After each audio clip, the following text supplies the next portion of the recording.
What's up, guys? Tuki here, back again, episode 16 of Rebuilding Hockey Town, and it's not going to go as we planned. I have to be honest right up front here and explain what's going on. Obviously, the last episode was centered around a big decision in regards to Cam Fowler, Marc-Edouard Vlasic, and Darnell Nurse, and what we do with the three of those free agent defensemen. The option of signing all three of them won the poll, right? So I started recording this episode. We can't. We simply cannot sign these three defensemen. Because there is only one team that is currently in a situation to be able to take a contract. The Calgary Flames are able to take 2 contracts. So we can get rid of Josh Joris and Mark Antonioni. That frees up space to sign 2 out of 3. There is not a single team we can trade Xavier Ouellet to, just flat out, player without having to take anything back. So it is impossible for us to sign all 3 of these defensemen. Then, factor in what Cam Fowler actually is. And again, I started to record this episode, and I stopped once I figured this out because you guys deserve to know. The assumption for Cam Fowler was that with him asking for $6.25 million, that he would be close to Marc-Edouard Vlasic's overall. That is not the case. He's not an 87, he's not an 88, he's not an 89. He is an 85 overall. The second highest voted on option, aside from, sign all 3, it was sign just Nurse and Fowler. I have the feeling that if people knew Cam Fowler was only an 85, they would say sign Nurse and Vlasic or just sign Darnell Nurse. So, I'm going to go with my gut on this one. We're going to try and sign Vlasic. At the very least, we will get Darnell Nurse. And I'm sorry, guys, for having a poll and then not being able to do exactly what the poll said. I don't think I've ever seen a situation like this where there's only one team out of, 29 that we could actually only, make a trade with. I've never seen that before. Normally there's at least a couple of teams, but in terms of contracts or cap space, it just doesn't work out with anybody. Calgary is the only team that we can drop contracts to. That's it. That is it. Which means potentially trading Vlasic at the deadline is absolutely going to involve taking back a shit contract to try and pick somebody up. So, yeah, not exactly how I expected this episode to go. First things first, though, we need to reacquire our second round pick from the Carolina Hurricanes so that we can send that offer into Darnell Nurse. I'm going to pick farm a little bit. That should go through. It did not. But do I have a 7th I can tack on? How about a 7th a few years from now, Carolina? How does that sound? Thank you very much. So we have reacquired our pick. Next up, I'm going to go to Calgary. And I think this will probably go through. We are going to drop the contracts of Josh Joris and Mark Antonioni. Now, I am tempted. I have to admit, I am tempted. That didn't go through. This should, though. Yes, it did. Okay, good. I am tempted to only sign Nurse. That way we have a waiver spot open. If somebody drops, we can at least sign them. I am tempted to do that. And like I said, Vlasic, yes, we can retain salary, but there's only so big of a contract we want to offer because then they're tempted to not take it. So I'm going to send one final offer to Marc-Edouard Vlasic. It's going to be $9 million, as San Jose is in on him. $9 million is my max offer. If he does not accept this, fuck him. But at the very least, we are guaranteed to get Darnell Nurse because Edmonton cannot match. They don't have the cap space. So we'll sign him for the 1-year deal. The re-sign phase will hit. We'll be able to use the 85% trick to get him on a great contract for just a second-round pick. So let's move forward. We will wait to hear back from the two of them. So at the moment, it is an interesting situation. That is for sure. As Mark Antonioni immediately put back on waivers. We played this game against the Bruins. Vlasic accepted. I honestly wasn't expecting that. At $9 million, Marc-Edouard Vlasic has accepted, which in a way I'm kind of happy about, because otherwise I would have had to decide between Liljegren and Luke Green which one of the two gets sent down. So in a way, I'm happy that he accepted this deal. So I'm going to send the two of them down right now. We'll call up TJ Brennan along with Vlasic, and then we'll send Brennan right back down once we get Darnell Nurse on this team. Now, I believe... Actually, no, Nurse might be here before we have that back-to-back. We'll go best lines. Liljegren Green. I mean, that defense is looking amazing. The Grand Rapids Griffins could go on a hell of a run this year, which is nice. But, yeah, I don't know. I feel a little bit weird about this episode because, like I said, I started to record it. And then once I found out how bad Cam Fowler was, and then once I found out we couldn't actually sign all three players, it put me into a pretty tough spot. But overall, I do feel like I'm making the right decision to approach this how I have. I don't think there will be too many complaints. But moving forward, of course, Vlasic is here. Now it's just a matter of time until Darnell Nurse accepts, because like I said, the Edmonton Oilers cannot match that offer. I'm not sure why they are in such a cap crunch, to be honest. They should have been able to get themselves out of it with the first offseason, but I will gladly take advantage of it. Evan Fitzpatrick loses that game, so we'll go with Mrazek for the next one, and then we'll have to put Nurse in the lineup anyway. But at the moment, things aren't looking too good with a 4-8 record. The Vlasic trade is going to be interesting, and whether or not we can trade Marc-Edouard Vlasic for anything. Like $9 million might be too much. If we can't trade him, even with retained salary, then, hey, we have a good defenseman, and we might make it to the playoffs. But Darnell Nurse has arrived.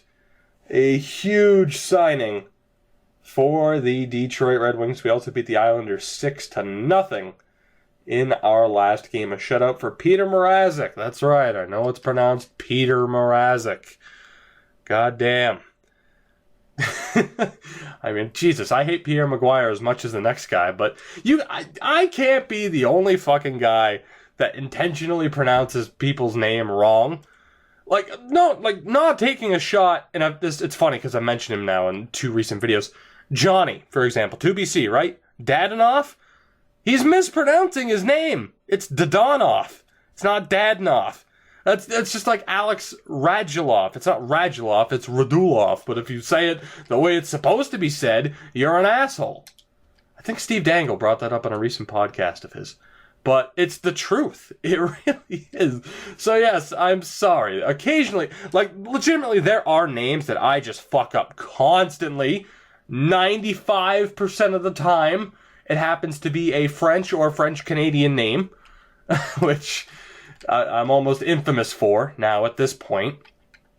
But yeah, in the case of Peter Mrazek, which is just funny because you look at how it's spelled and the pronunciation is Peter, and that's how Pierre Maguire would always. Anyway, I don't know. Some people got a kick out of that, but anyway, we're good to go. Luke Green's already up to an 83.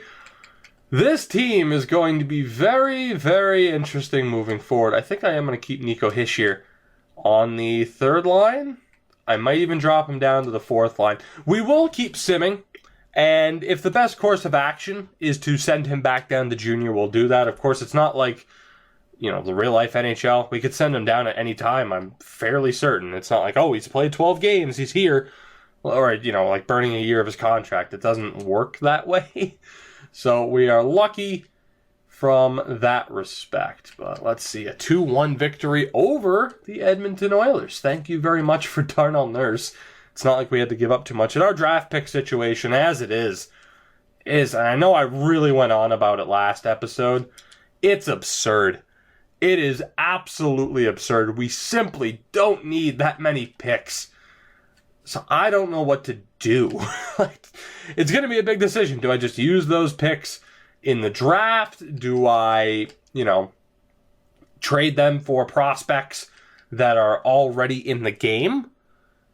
It is very tough to say. I don't plan on going out and trying to pick up like a David Pasternak or a Connor McDavid or anybody like that, like a Philip Forsberg from Nashville. If I were to trade for prospects, I'd want them to be slightly lower prospects, kind of like in the Baptiste range of prospects. But I don't know. It'll be interesting because we don't even know if we're going to be a playoff team. I mean, the team on paper has certainly improved now because of the additions of Nurse and Marc-Edouard Vlasic. But then again, we just lost 7-2 against the Blues.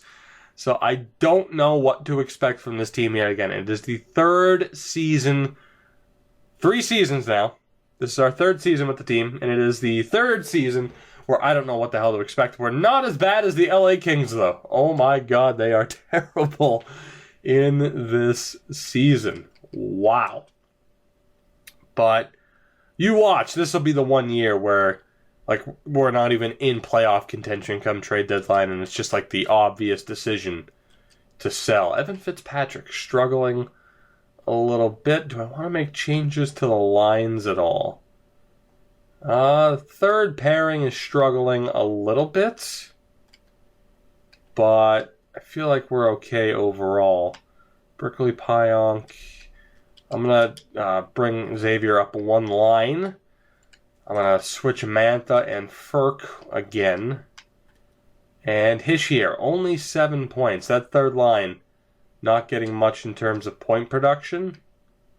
You know what? Let's put Hischier with Svechnikov, who is still a sniper, which is probably the best bet. You could argue power forward for him, and that's something I haven't thought about, at least this season, is what do we want to do with player types and everything. If we want to switch that up, like Athanasiou, we could switch to a center as well. I haven't thought about that too much. It's definitely something I'm going to have to look at some point. I think I put our backup Fitzpatrick in. I know I went over to goaltending. Fairly certain I put him in, and we got shut out 2-0 by the Kings. So, neat. That's good. That's good, but it's still so early. We're only 20 games into the season. Way too early to tell what this team is going to be. And as far as any changes to player types or positions, I will do that off screen because it is uneventful and boring as hell, simply put. But we will see what this team can do. We're at least going to be able to sim quite a few games here. We'll go to the game against Minnesota on December 6th before Evan Fitzpatrick plays again, unless, of course, there's an injury to Peter Mrazek, which could very well be the case. Obviously, the injury slider's a little bit lower. Still, we've been affected by it here or there. I thought that was going to be an injury because we haven't been affected by it too much lately. Show me the injury because I said that. No? Oh, wow, we got away with it. Oh, Jesus, I thought that was an injury too. Every pop-up, I'm just waiting for it to be like, Dylan Larkin, broken neck, retired. Can't wait for that to happen. Thankfully, that doesn't happen. That used to happen in some of the older games, I remember. I mean, at least it would be out for season a lot more frequently. I could have sworn in the older games, maybe even as far back as 10 years ago, it used to be career-ending injury. I mean, obviously that happened in, maybe I'm thinking of Madden, but I swore that happened in the NHL series as well. It definitely happened in Madden. Jesus, I cannot count how many times in Madden 07 or 08 I'd have to restart a series because the game's no, sorry, your franchise quarterback, he's gone. He's gone. It used to be for me, and this is completely off topic, but fuck it, I feel like talking about it. The Dream Team. It was a buddy of mine, and we would constantly play franchise mode. Constantly. And I'd be the quarterback. My guy was Vince Young at the time because obviously he was like this, the second coming of Michael Vick as far as quarterbacks went in that game. He'd use Reggie Bush, and we would just kill the computer. My God, that was a blast. That was a blast. I don't play Madden as much as I used to.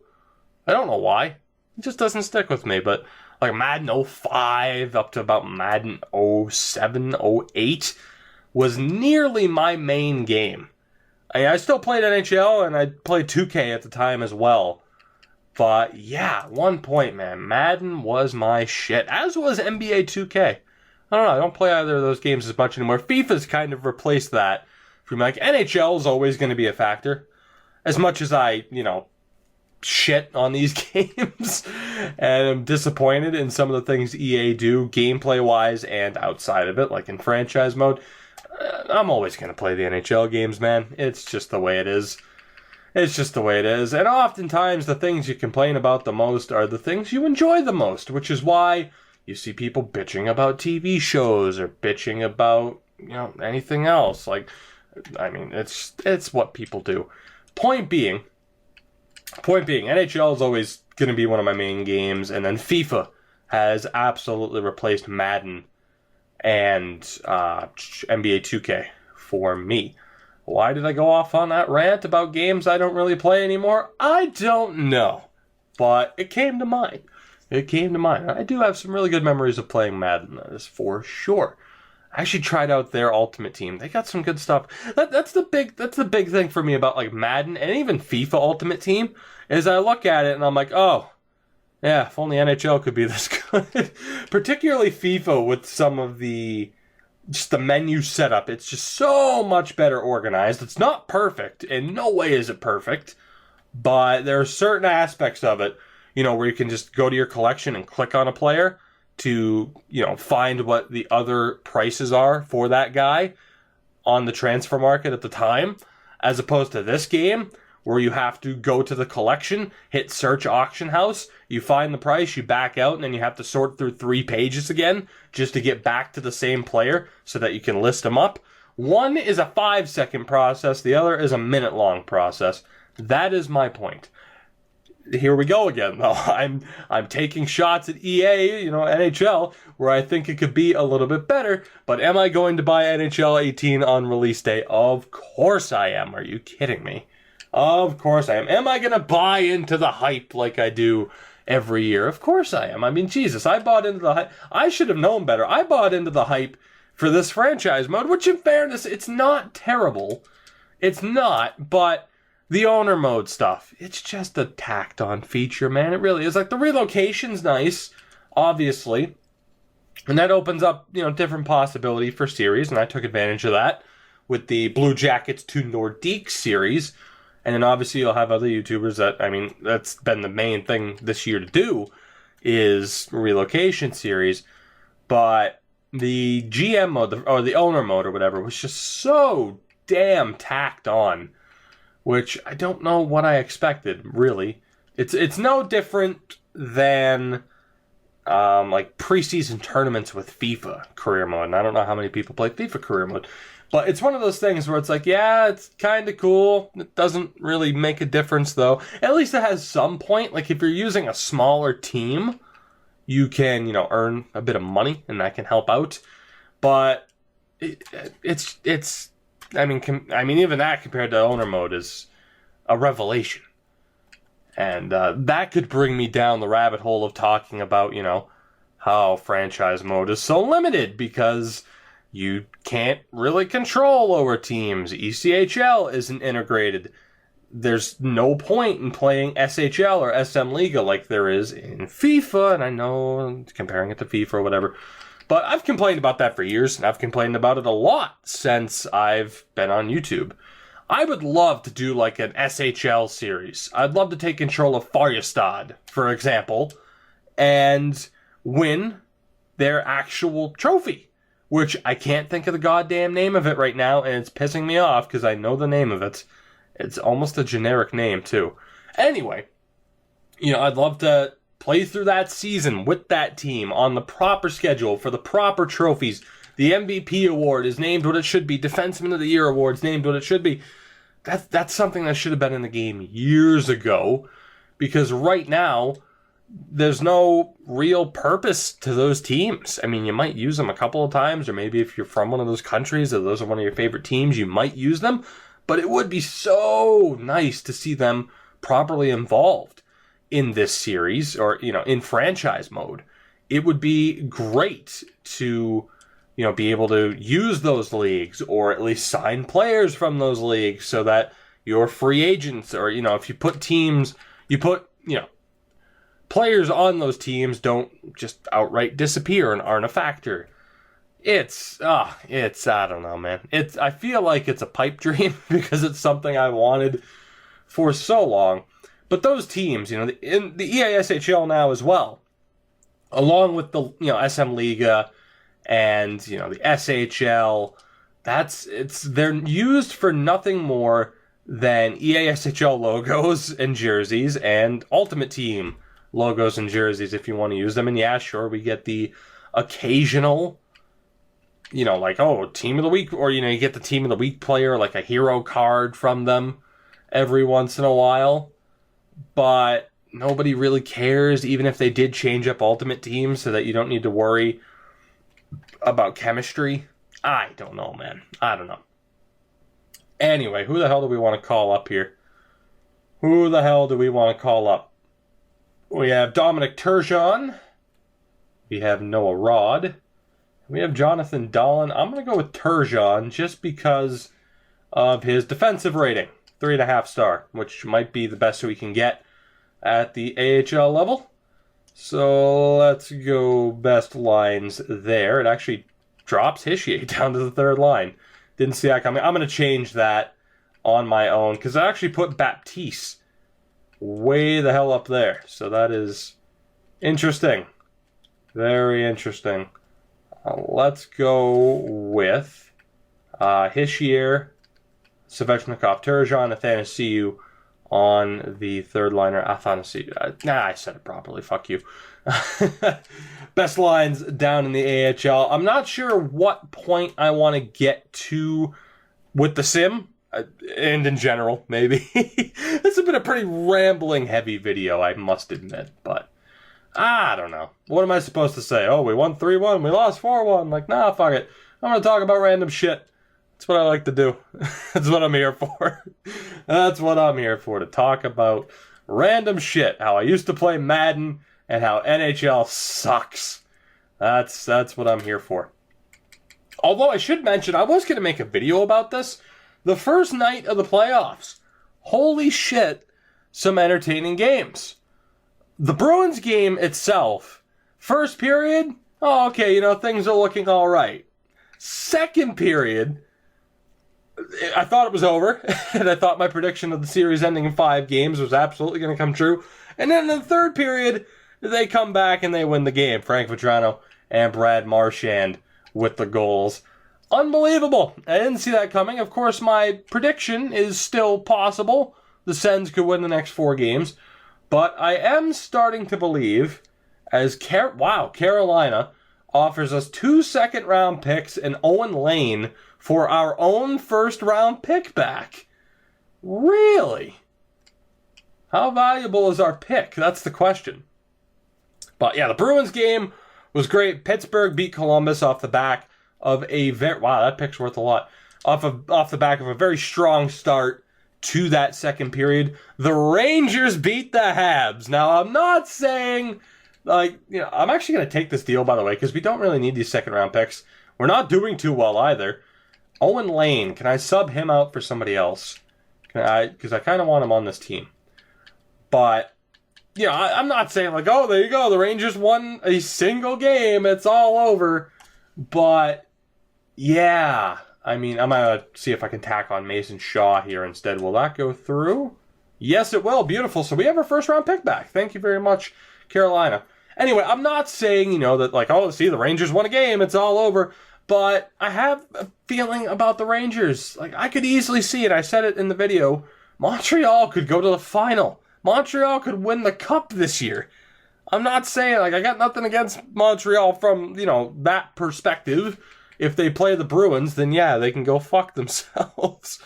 And also, Jesus Christ, I'm sorry. Habs fans, can you at least admit that during the playoffs, you guys are just miserable cunts?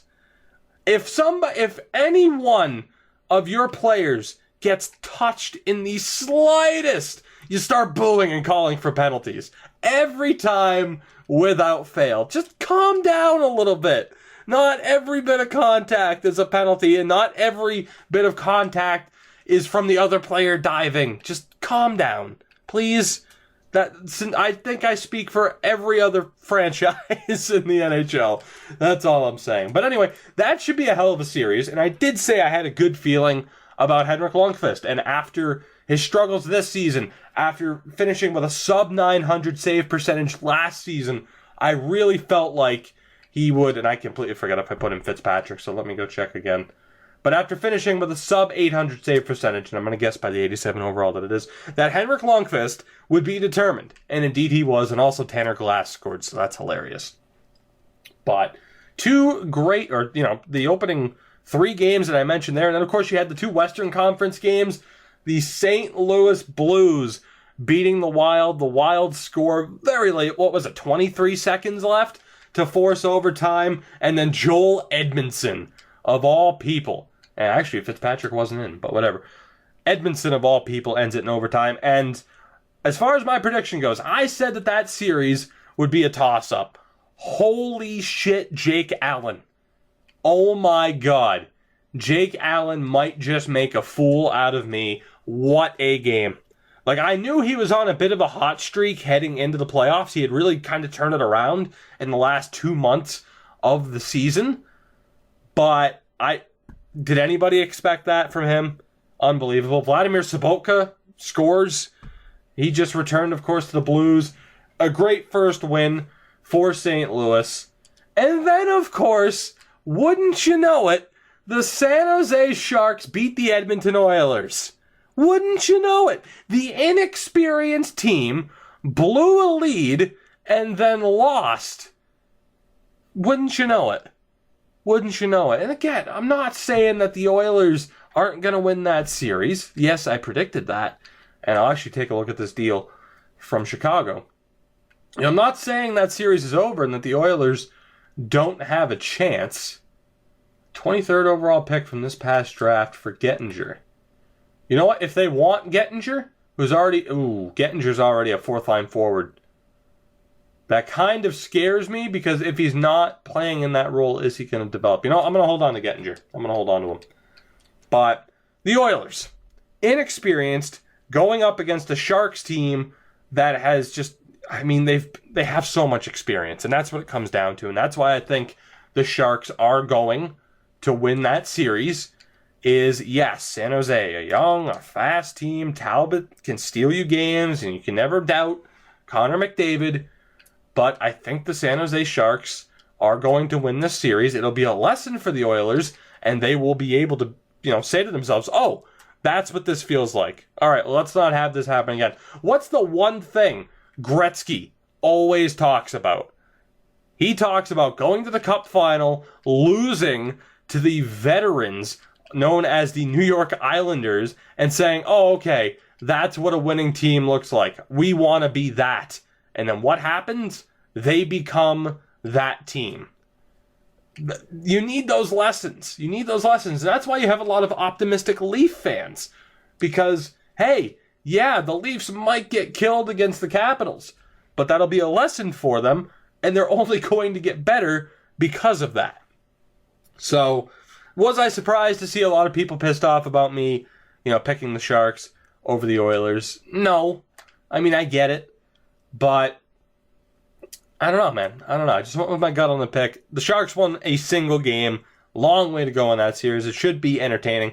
Props to Oilers fans for representing their team well. That sea of orange was a beautiful sight, and it is really nice to see them back in the playoffs. I legitimately don't have I don't have this anti-Canadian bias. It is nice to see teams with, great fan bases doing well. You could argue that every team has a strong fan base, Carolina, strong fan base. They show up more when they win, but that goes for everybody. No, not sure why I brought up Carolina, but I did. That's okay. But yeah, a very, very exciting first 5 games. Still can't believe the Bruins won. Very happy about that, and we'll see what happens. I might make, solo videos about it, or if I record an episode of something, I might just talk about it there. I'm not sure. We'll see. But anyway, as we look to wrap up this episode, 51 games in, we have 44 points, a losing record. How far down the rank are we?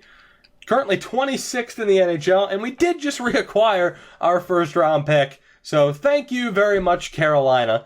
I do appreciate that. So we gave up 2 seconds. We get our first back. We gave up a prospect in Mason Shaw, who I didn't plan on using. I am very happy with where we are right now. And the Grand Rapids Griffins currently in first place, 1 point above the Charlotte Checkers. So our main team is doing pretty shit, but I'm all right with that. After this season, I'd say is when we really need to start expecting to win. And then, the Griffins doing very well. But we look at the leading scorers for our team, Tatar and Mantha, both on 32 points. Maybe the last season for Tatar and Nyquist in Detroit. Maybe, especially if certain players get called up. Radek Faksa, 29 points, not bad. 27 for Larkin, 24 for Baptiste, 21 points for Neil Pionk, 16 goals for the defenseman. Not a bad tally at all. 19 points for Martin Ferk, 18 for Athanasiou, 16 points in 42 games for Vlasic. Pretty damn good. 13 for Svechnikov, not bad. Hischier, 13 as well. He's a minus 18, though. That one-star defense is ruining him. And right now is probably a good time to decide, should we send down Nico Hischier to junior if it allows us? Which I'll double-check. It should allow us. But, yeah, we'll have to decide on that. Bottom of the scoring, Xavier Wallet, only 2 points. That is a bit rough. We'll take a look at the goaltending before taking a look at the league-wide standings. A .919 save percentage for Mrazek, a .913 for Evan Fitzpatrick. So he has at least bounced back a little bit. Lovely. Lovely, lovely. Let's take a look at the entire league. The wins leader right now, Murray, Jimmy Howard in Dallas, and Devin Dubnyk. Not too bad. It's weird. Every time I see Devin Dubnyk's name, I hear people say Dubnyk and Dubnyk. I think it's Dubnyk. Someone will tell me it's Dubnyk. And in another video, I'll say Dubnyk, and someone will say, no, it's Dubnyk. Devin Dubnyk. Not too bad. Henrik Lundqvist also up there, 36 years old. No surprising goalies up there, really. Save percentage-wise, Julio or Julio. I'm going to say Julio. It might be Julio. Bilia, regardless. And Devin Dubnyk has the best save percentage. Anyway, let's take a look at scoring throughout the league. Who's it going to be? The point leader, Vladimir Tarasenko, 65 points. 63 for Ovechkin with 43 goals. Stastny and Schwartz are up there, man, every year because of Tarasenko. Crosby with 55 points. No surprising names. Hornqvist probably on a line with Crosby. Goal scoring has to be Ovechkin. It is. He and Tarasenko, the only players over 30 goals so far this year. The rookie race, as we're at the All-Star break, Alex Nylander for the Sabres, 40 points in 45 games. And then Brock Besser up to an 83 for the Canucks, 35 points in 48 games. Sam Steele up to an 85 for the Ducks. That's insane. That is insane. Nikita Sherbak with 32, still technically a rookie. That's surprising. Dylan Strome up to an 86. Pierre-Luc Dubois up to an 88. Oh my God. The development of some of these players. Jake Bean there as well. Bracco, Leipzig. Interesting. And Roop Hines has 27 points. A lot of people saying I fucked up by not signing him. And judging by the passing, puck control, and offensive awareness, you are probably right. He probably would have been a strong player to sign. But meh. To that I say meh. I'm still happy with how this team's turned out. And obviously right now we're struggling a little bit, but that's okay. That's okay. Years like year 5 is when we should really start becoming a perennial contender. It takes some time. AHL scoring for the hell of it. Jonathan Dahlin, 35 points, 31 for Noah Rod. I want to look league-wide, though, just to see if there are any interesting names that are still down there. Zach Mitchell with 55 points. Jordan Kyrou, an 85, but he's in the minors. Way to go, St. Louis. As is Mackenzie McEachern. The Blues doing pretty well. The Chicago Wolves doing very well. 3 players inside the top 5 of scoring. Don't know what's going on in St. Louis. Maybe not much organizational awareness. But let's double check really quick before we get out of here that Hischier could be sent down. And then that would be my question to you guys. And we could call up whoever. We could keep Turgeon on the main roster. Might even call up Gettinger, because who cares? Or maybe he'll develop a little bit more. But let's see. Nico Hischier can indeed be sent down to junior. So guys, that is my question to you. What do we do with him? Do we send him down and hope that he improves a little bit more, especially in the defensive category? Or do we keep him here on the main roster? Because who gives a shit? Let me know what you think. And in general, as we wrap up this episode, let me know what you thought. Again, pretty damn limited in terms of what we can do as we head into the trade deadline in the next episode. But let me know what you think. Marc-Edouard Vlasic is still pretty much a lock to be traded. But for sure, let me know what you think. There will be a poll on screen right now. As well, there will be a poll for Thomas Tatar, Gustav Nyquist, and Xavier Ouellet. Let me know. Do we keep them or do we trade them? Vote for each of them individually. Of course, click the icon in the top right-hand corner of your screen. Everybody else is safe for now. But let me know. We need to decide the future of those players. Of course, we would have to take a shit contract back for the rest of the year, but we might be able to get decent picks or prospects out of it. Who knows? Who knows, man? But right now, we are still in rebuilding mode, as if our record didn't confirm that. But anyways, guys, this episode has gone on long enough. I hope you have enjoyed. If you did, feel free to support the video and the channel in any way you deem necessary. Of course, any and all support is more than greatly appreciated. And I will see you guys in the next episode of Rebuilding Hockeytown.